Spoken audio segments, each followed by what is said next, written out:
Vaya. Necesito hablar contigo. ¿Tienes un minuto? Sí, claro.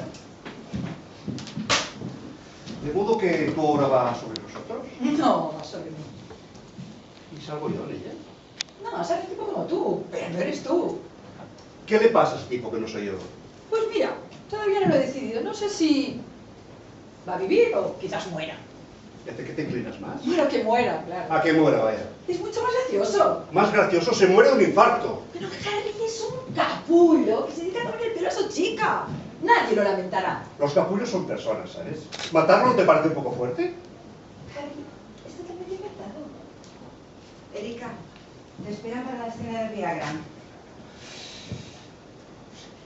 La Villagra también sale, de modo que voy a ser el hazme reír de todo Broadway. No eres tú, Harry.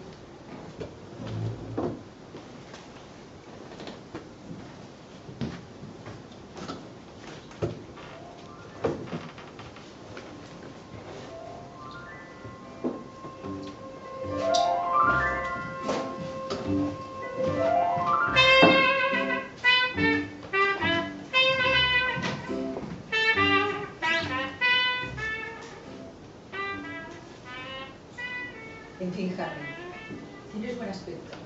Ya, gracias. ¿Te encuentras bien? Mira, ¿sabes? No es que yo quisiera dejar de verte. Podríamos haberlo pasado bien de vez en cuando. ¿Por qué las mujeres lo queréis todo o nada? No lo sé, el amor es un sentimiento complejo. Ya.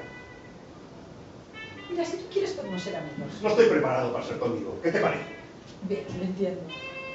¿De verdad tú crees que hombres y mujeres pueden ser amigos después de acostarse juntos? Pues claro, yo soy amiga de mi ex marido. Y no solo nos acostamos. Nosotros no solo nos acostamos. Ah, ¿no? ¿Qué pasó? Dímelo. ¿Quieres que te mande un email cuando me entere? Bien, hazlo. Mira, de repente nuestra relación ha entrado en otra fase. Ahora estoy cabreado contigo. ¿Y yo contigo? Pues genial. Porque estoy cansado de pensar todo el día en ti. De preocuparme por cómo estás y de culparme de haber arruinado tu vida. ¿Tú preocupado por mí? Sí, querida. El capullo que merece morir se preocupa por ti. Y eso a veces ocupa todo el tiempo de su vida. Pues mira, estoy fantástica, así que no hace falta que te preocupes más. Erika, están haciendo el último ensayo de los vestuarios. Voy. ¿Esperamos?